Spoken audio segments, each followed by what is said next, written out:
And even still to this day, it's always been tough for, the general consumer when they go to buy beer and they want to support the local. It's not abundantly clear who is actually still owned and local. It's really complicated for consumers to try and make that decision while they're sitting in a beer aisle.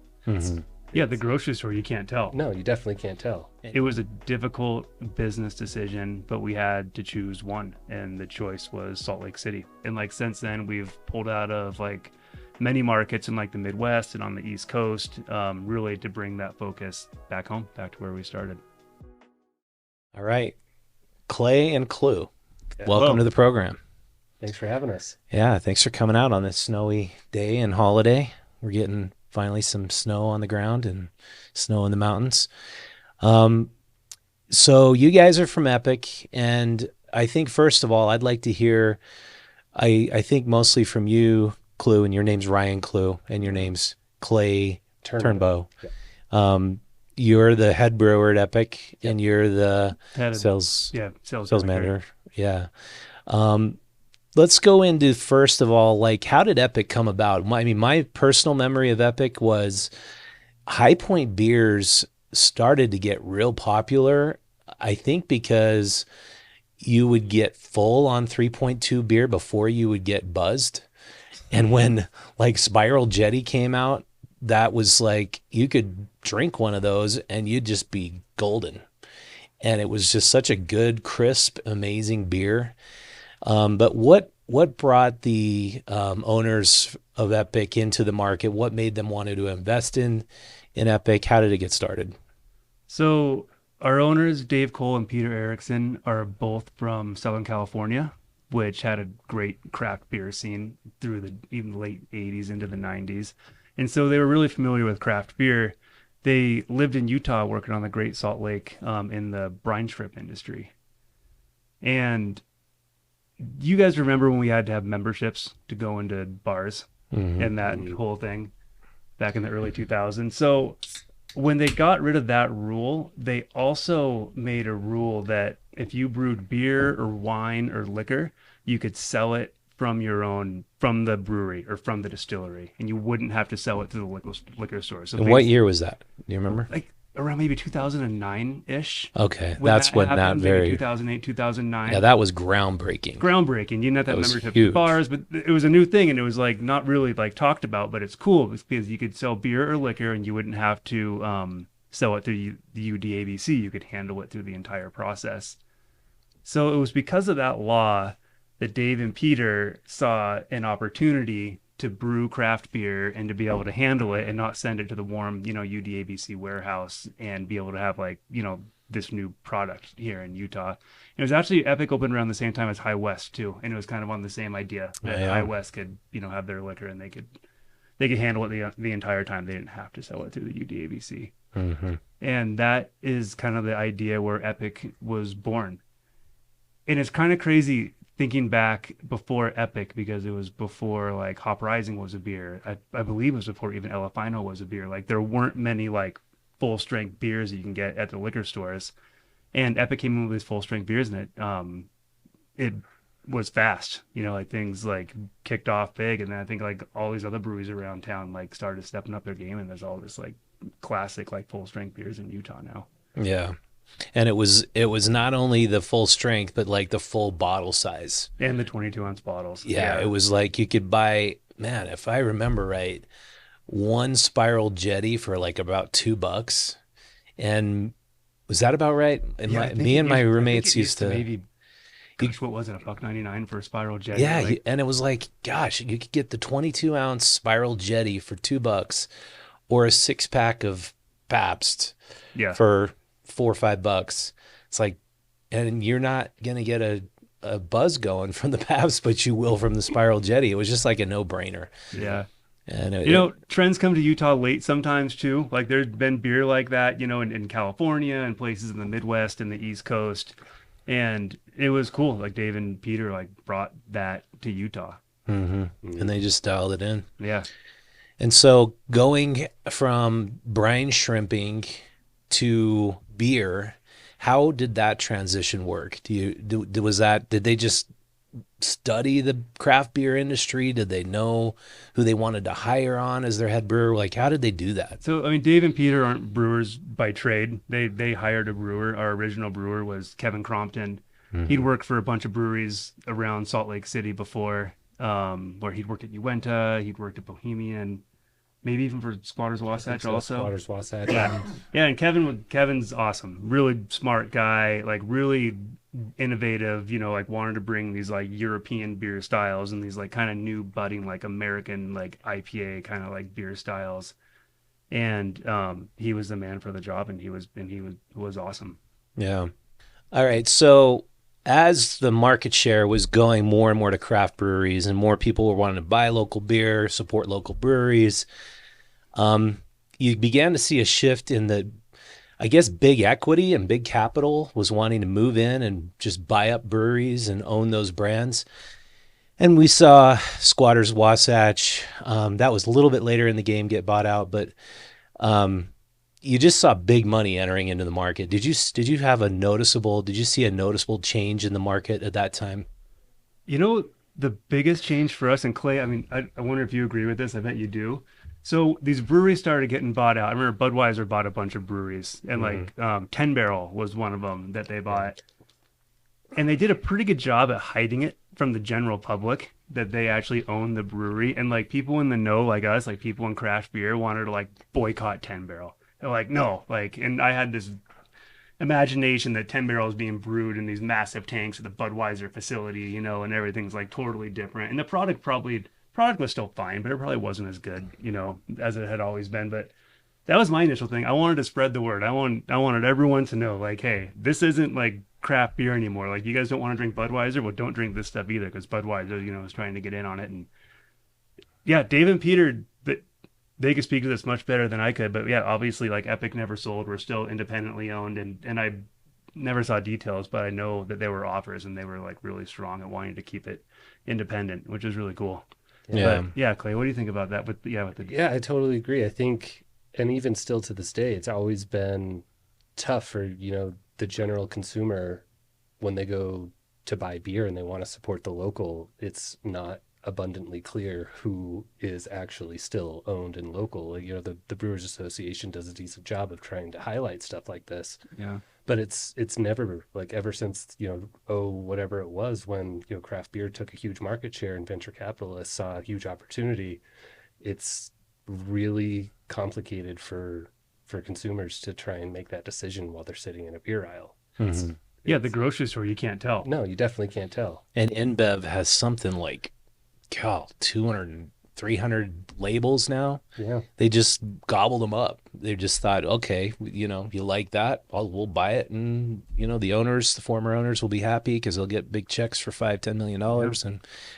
But it had to have an impact on sort of the whole spirit behind it. Like when we first reported on the craft brew scene, it was like, man, this is so amazing because we've all been drinking Budweiser and Miller and it was all about these massive breweries. And now people are realizing, like, for the first time, what good beer is supposed to taste like. Yeah. And then it was all about the local craft aspect of it. But then when you have the owners basically just cashing in, and then you have a board of directors that's somewhere maybe in Boston and they're kind of running things, that's got to change the spirit of the whole thing a little bit, at least, right? It definitely does. I think one of the biggest issues, at least, being on the production side of a craft brewer, the thing I try to explain to people is when you see a brand like Golden Road or even Blue Moon, before it was general knowledge that they were owned by Coors, because when they got bought out, their buying power just jumped through the roof, and so their cost of goods went down tenfold because they can buy bottles way cheaper than they could before. Everything. It's bottles, it's caps, it's shipping material, it's the actual grain itself. And so then those 6-packs start dropping in price. That brand that was once a locally owned brand is now dropping their price by $2 a 6-pack, and now we're trying to, we as a locally owned brewer are trying to compete with those pricing, and it's really challenging. And I feel like that was one of the biggest challenges that small owned breweries saw. That's a good point. Glass. I remember doing a story just about glass. For the bottles, you would pay, man, like 5 cents more per bottle because you didn't have that buying and negotiating power that the macro breweries had. Exactly. And you guys were all in glass back then. So yeah, that must have been difficult. Mm-hmm. Yeah, we've all dealt with it. You know, it's changed because the breweries aren't getting gobbled up anymore. You know, I mean, these days I feel like the competition is that there's so many breweries now, and there's so much, you know, many different, you know, so much selection on the shelf. There's so many, you know, there's so many folks doing it, um, and there's so much good beer out there too. It's Yeah. really hard to choose. Yeah. Mm-hmm. Yeah, and it seems like everything, of course, has gone into cans. Do you think anything's been lost with that? I don't. I mean, I feel like there is a certain amount of elegance that can happen in a glass bottle that just can't happen in a can. Mm-hmm. But from a head brewer's perspective, a can is basically better in almost every single way for the beer itself. Really? And then that's Yeah. not even taken into account, empty cans are much, much lighter than glass. So just the shipping of them, the carbon footprint of moving cans across the country it's just much, much less. Yeah. And, light is one of the worst things for beer. And a can, it's just not an issue. Mm-hmm. Yeah, better seal, less oxygen gets in there. Yep. But Epic has held out, and we still do the big bottles, and we have fans that really, really appreciate it. Like, people come into Epic, they're like, "Oh my gosh, I'm so happy you guys have the bottles. I love drinking it out of the bottle." So we still do it, and we've got that process as dialed probably as well as anybody. You know, getting beer into those 22-ounce bottles. Yeah. That's kind of your whole That's signature. kind of been our bread and butter since the beginning. But yeah, you see today we brought all cans. Yeah. But we have that Brainless on Peaches beer that we only put in bottles. And, it's back to what I said about that elegance. It's basically a bottle of wine. The ABV is similar to wine. Yeah. It was aged in wine barrels. And there are certain brands like that they just feel better in a bottle. Yeah, I agree. Yeah, I miss my favorite beers when they were in bottles. Like, I was a huge fan of Cutthroat for many years, and when it went to cans, I was like, this is just not the same. Yeah. So, Yeah. but kind of back to the Epic story, when you guys just sort of blew up initially, and I remember visiting, I think the second year to write a follow-up story, and I interviewed Jason and Kevin Crompton, and he said, yeah, we've just maxed out capacity. We put all the tanks we could possibly put in this little space, and we got to expand. You were obviously struggling with the idea of expanding in Salt Lake because that footprint you have there on State Street wasn't really quite big enough to do the expansion you wanted, but you decided to expand into Denver. Can you explain that in a little more detail? Yeah, we tried to expand our brewery where we were. We kind of got shut down by the neighborhood. Things were going well at that point. We were already selling beer in a lot of states outside of Utah.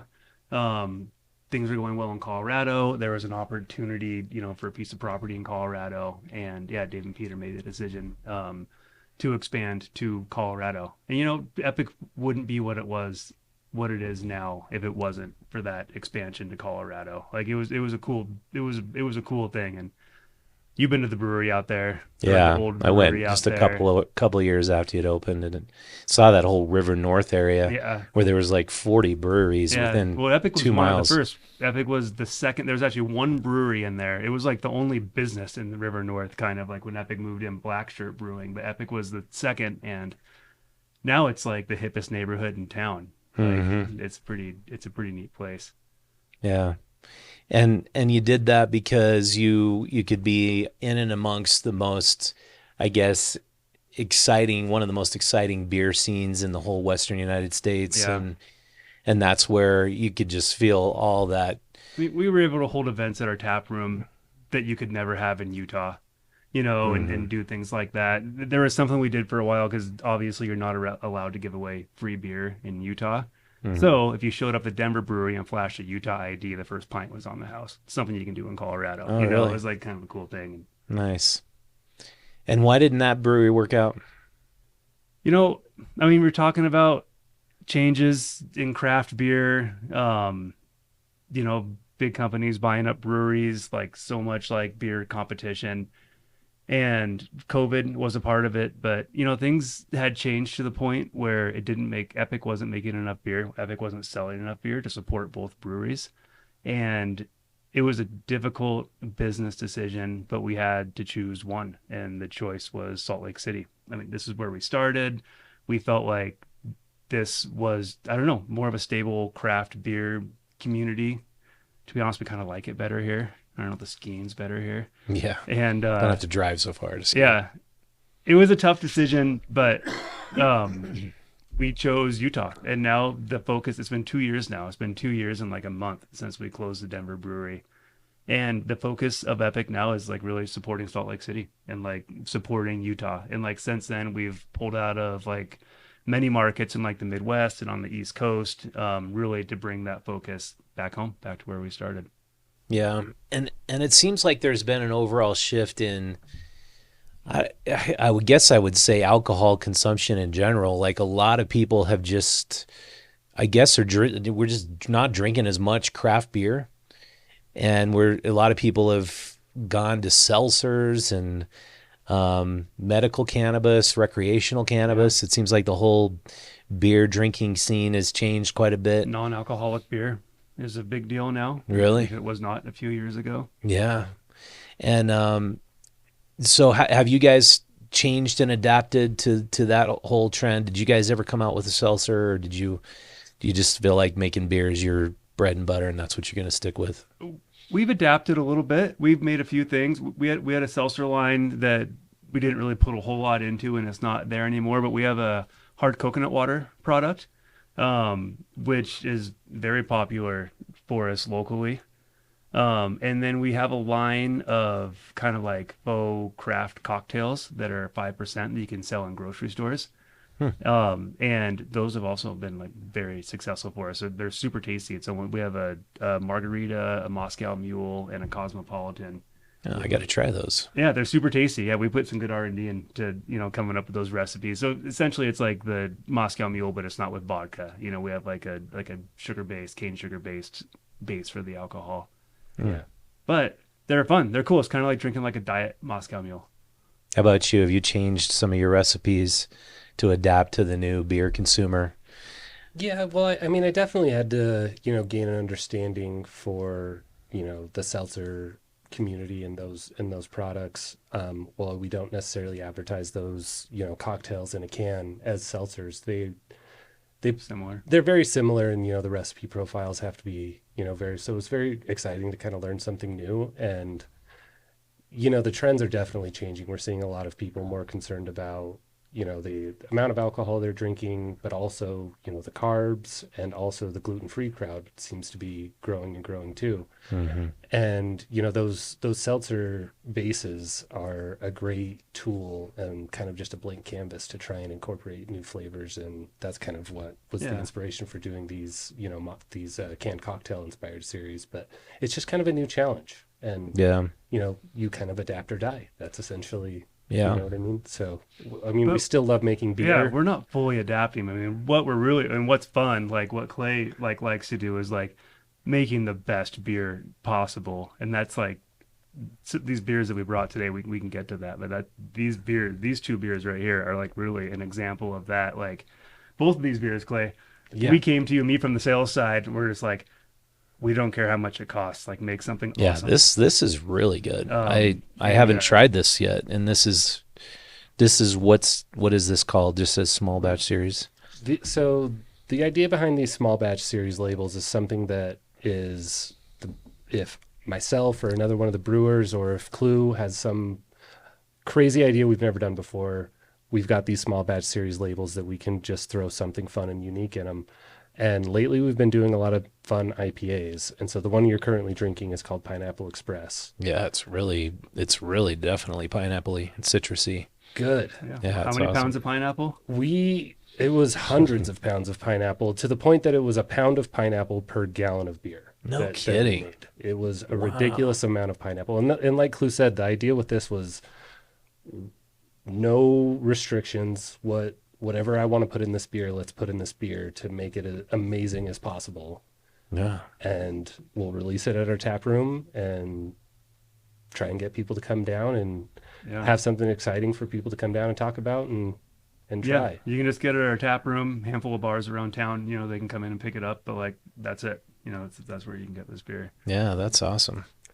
Yeah, I was talking to Jason Stott at Squatters, and he's like in his 50s, and he's got a kid, and his kid's now beer drinking age, and he's like, his kid loves to have these sours with a lot of fruit. And to, I think, the beer traditionalist, that's like sacrilege. You just don't put a bunch of fruit in beer. Mhm. And I'm way into pilsners, like German style and Czech style pilsners. I've just gotten into that in my, late 40s, and it seems like the light beer just goes better with my stomach and with what I want to drink, and it's just not quite as heavy. Yeah. But these like fruity beers, that's all the rage right now, right? I mean, that's just what people want. We or do you- see it is and it isn't. I feel like these are these short-lived trends. Like IPA, everyone's like, oh, this is a trend, it's a trend, and it wasn't. Like, that these Hoffy beers are here to stay. I feel like there's this like a flavor of the week where you're talking about these fruity sour beers, like the milkshake IPAs or the slushy sour beers, or like all this stuff. Like a certain segment just love it, but then certain like the segment loves it, traditionalists, but, all like, right, here's the thing, like a certain segment loves it, but I feel like they move on quickly to the okay. next thing. Yeah. Right? Like, Yeah, that's definitely true. But I mean, historically, there is, a very old Belgian style of beer that is a fruited sour beer. It's been around since beer's been made. And so, I don't know, I feel like these trends tend to come back and forth. Yeah, certainly, though, the latest trend with fruity sour beers that are also really sweet. desserts. That desserty. is definitely something that is new, and I kind of do think that's going to be a fad that kind of goes out of style. But I think that like drier sour beer with fruit character is something that will always be around. And Yeah. I think the That's folks in how I Belgium prefer would- them. Yeah, Drier. Well, let's try this Big Bad Baptist. I haven't had one of these in a while. This is a great winter beer. it is a great day for that beer. Yeah, let's. So yeah, what we're drinking now is the Black Gold Big Bad Baptist. So Big Bad Baptist is a big deal for Epic Brewing. It's a whiskey barrel aged imperial stout. We add coffee and chocolate to it. It's a beer that we've been making since Ooh, wow. almost the beginning, when Epic first started, like barrel aging beers, and like this beer was like pretty special. It was pretty rare. So now every year we do different variations on the Big Bad Baptist, and That is a big flavor. it is big. It's like, And we you do- can really taste coffee, and We do kind of some fruity nice variations on it. Like, what are some of the ones we have now? We have a chocolate caramel. We have a cherry version of it. Yeah. What else are the ones that We also have an old fashioned version. That one's a little less Yeah. fruit forward, but it does have Wow, that like really? maraschino cherry type flavor. and it's aged in whiskey barrels. Yeah, 100% aged in whiskey barrels. So, along with those variations, every year we do like a specialty version of Big Bad Baptist. Like, imagine, I like to think of it like whiskey. You've got like your 6-year whiskey and you've got your 15-year whiskey, and in that 15-year whiskey, you use your best barrels, you age, you kind of baby the product like all the way through. So every year we do like a very, very special release of Big Bad Baptist, and that is what we're drinking now. We called it Black Gold for 2024. And like I was saying, this is one where like everyone, comes to Clay, and we're just like, make the best Big Bad Baptist that we can possibly make. Find your best barrels, age it for as long as it needs to, taste it every other day, like whatever we got to do, Where do you get your barrels do from? it. So We've worked with a lot of distilleries, and I've kind of moved to a point where I don't want to just feature one distillery, and so it tends to be a blend of a lot of distilleries from across the country. And the reason I do that is it is very, like, the flavor you get from a distillery's barrel is very unique. And I feel like when we stick with one distillery, we're kind of pigeonholed into that one flavor profile of their spirits. Mm-hmm. And so we tend to, do a lot of different distilleries lately, and not only a lot of different distilleries, we'll do a lot of different styles of whiskey. We'll make sure we get some rye, we'll make sure we get some American bourbon of varying years, because those flavor profiles can be so wildly different. Yeah. Huh. And what's this in particular? This one is the Black Gold. This year was 14.7% alcohol, and that one is a blend. More than half those barrels were rye, though. Oh, okay. I thought the beer had a lot of sweetness to it, and the rye barrels in particular, with that like spicy character you can kind of get from rye whiskey, really cut into that sweetness enough that it was still present but softened it a little bit. Yeah. And you put actual chocolate in this too. We do. So we use cacao nibs, and it usually takes about 72 hours, but we soak the beer in those cacao nibs right before packaging, and it's the same with the coffee. Yeah. Yeah, it's really a big. And the beer this year came out really well. This Black Gold, if anyone listening hasn't tried it, you should. It's the highest beer that Epic has on Untapped right now, like highest rated beer of anything ever. Any beer that we have on there, it's the highest rated beer on Untapped. Rated in terms of just you rate the beer just based on how much you like it, I guess. Oh, just consumer ratings. 1 to 5, just consumer rating. Yeah, people go on there and you can make it 3-star, 4-star, 5-star, and so you can go on there and like look at like all sorts of different beers and like see what people think about it. But yeah, this is the highest rated beer that Epic has on Untapped. Mikey picked it for one of his top 5 beers of 2024. Which is pretty cool. Mikey Verdell, who does like the beer blog and stuff. One of his favorite beers in like Salt Lake of 2024, which is tough. I think he's like really brutally honest about that stuff. He's a pretty serious beer drinker. He knows his beer. Definitely. And yeah, he's like the definitive voice of beer. No, he is. He's just sort of positioned himself in that little niche. It's he has, cool. and he drinks a lot of beer too. He's not faking it, I promise. He's around, man. He's at the brewery like tasting beer all the time, and I think every single brewery can say that. Mike is around. He's doing the work. I got to love Pilsners, and I don't know what it is about the Pilsner because I don't understand brewing in enough detail. But you have light lagers, which are really similar to light Pilsners. What is the difference between the Pilsner and the lager? The big difference, like a European style Pilsner, like a, Pilsner Kel or something like that, they are quite hoppy. Oh, okay. Not hoppy in the way Americans think of IPA, but like balanced hoppy in terms of like malt profile versus hop profile. Those Pilsners are meant to be like perfectly balanced, easy drinking light beers, but they definitely have some flavor to them. The light lagers that, got real popular in America with the macro breweries are, in the neighborhood of 30 to 40% either rice, corn, or some sort of simple sugar. Because the simpler the sugar that the yeast eats, the less calories and the less carbs are created, and the lighter flavor that's created. So those it's less carbs. It is. Okay. And they're generally slightly less alcohol, but the real reason that they taste so light is because you're either using rice, corn, or some form of simple sugar. But Pilsners are not doing that. No, traditional European Pilsners are not having any of that simple sugar that, the maltose, which is what we're creating when we go through the mash process in brewing. Those sugars are generally in the neighborhood of like 70% fermentable. But the simple sugars created from rice, corn, or cane sugar are 100% fermentable. So they ferment down to just basically like to nothing, and it's nothing expensive. But alcohol, and they're cheap. That's the thing too. It's cheap. And they're definitely cheaper to make it, which comes with the price point. But then you lose. There's something that's lost. There's definitely something lost. Yeah, you just don't have that kind of a little more sophisticated, complex flavor profile with a Pilsner, with the lager like you do a Pilsner. Right. Like I got to love these European, like the German Pilsners, especially when I went to Munich, where I was just like, man, this beer is so light. I mean, it looks like just a little bit yellow. But it's so good. And I was just like, what in the hell are they doing? Because it's just amazingly good. Made with 100% barley. Yeah, really is like a big part of it. Yeah, brewers that have been doing it for hundreds of years. And they're probably even specific about the grain, the way it's grown. Sure.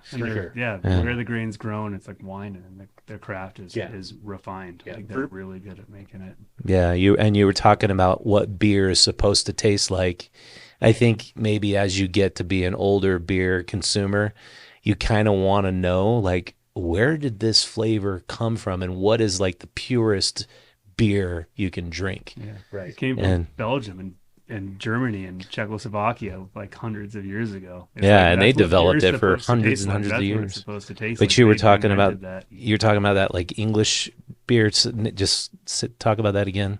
Oh, the Mid-Mountain Mild Ale that we make at Epic. It is one of the favorites of all the production staff, and it's inspired by English bitter ale. Americans, our beer drinking community doesn't really know what, like, most people don't know what English style bitter is. It's not really bitter. It's a very easy drinking, slightly malty beer, and that's what Mid-Mountain Mild Ale is based on. It's always been a production favorite. Everybody loves that beer that works at the brewery. Yeah, I got to try that. Yeah, I think you get to a point where you're like, okay, what is the traditional beer really supposed to be like and taste like? And you go to these beer centers like Munich and probably Prague and places in Belgium, and you start to discover that. Yeah, and they haven't changed their ways again in hundreds of years. They're stubborn. Like, they do not change. They have beer laws in Germany. Like, this is how you have to brew beer.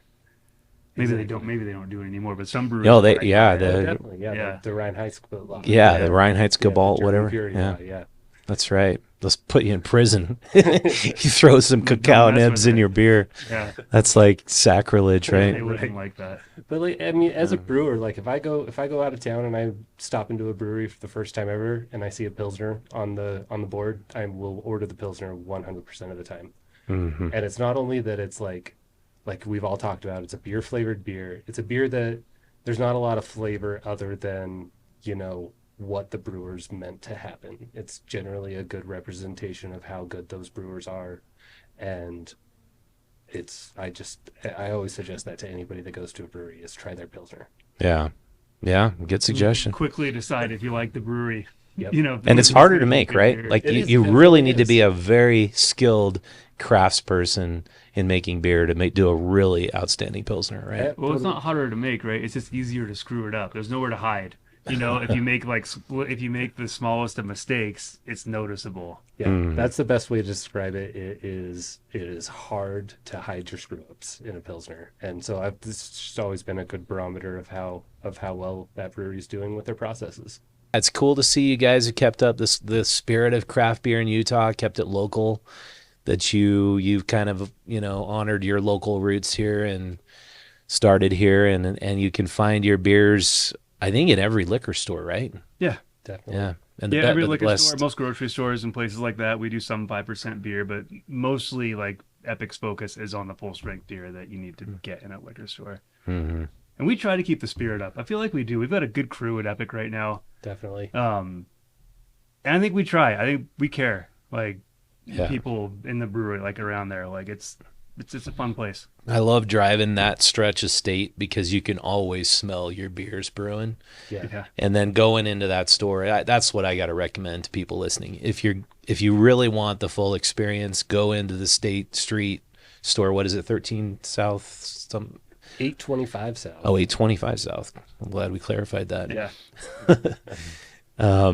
Yeah, and you go in and you see this huge array, and then your seasonal beers, and you can taste them, and the tap room's right there, and it's a cool experience. Yeah, we always have over 40 beers, like 40 different styles or 40 different beers. That's something that Epic's always done, and we continue to have like a ton of different selection. We hope to have a beer for everybody. And yeah, we're one of the few places that'll pour tasters of our full strength beer. So if you want to come in and just try like an ounce of the Black Gold, you can do that, and it's not expensive. You don't have to like commit to a whole can of it. Yeah. And is it the only place you can get the Brainless on Peaches?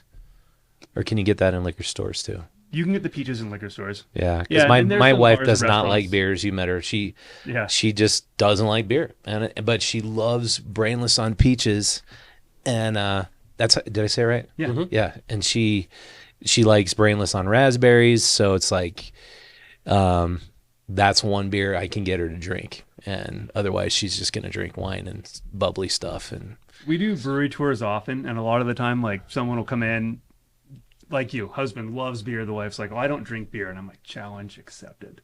Let's get some of this different stuff out. I'm like, "Well, do you like white wine? Do you like coffee?" And then if you drink a beer and it's kind of like think about it, because the Brainless on Peaches, it's aged in wine barrels, and then it's finished with a champagne yeast, so it almost has this like champagne-y kind of like little tiny bubble feel to it. And, yeah, coffee lovers, like our Son of a Baptist beer is, we partner with, a lot of local roasters with like Blue Copper Coffee, but like the goal of that beer is to showcase the coffee roast, so if you're drinking that and thinking about coffee and not like you're just drinking a Budweiser or something, like, wow, like I really do like this beer. And, we really feel like we have something for everybody. Yeah. Well, keep up the great work, guys. I think it's awesome what you're doing. I've always been a huge fan. And, 825 South. 825 South. Yeah. And, and it's to see your website's epicbrewing.com. Is that right? Correct. All right. Yeah. And our beer issue is our March issue. We celebrate beer every single March in Utah Stories. This is our current February fun guide issue. And you can pick up Utah Stories all over Utah. We're in Moab. We're in Ogden, downtown Salt Lake City. And you can become a subscriber. Thank you very much for all the people who've subscribed to the magazine. That's $3 a month or $5 a month if you want to be a member of our website. With that, thanks for watching. Share this with a friend. Anybody who likes beers should watch this episode and support local beers and brewing in Utah. I'll see you next time. How about you guys? Yeah, cheers. Cheers.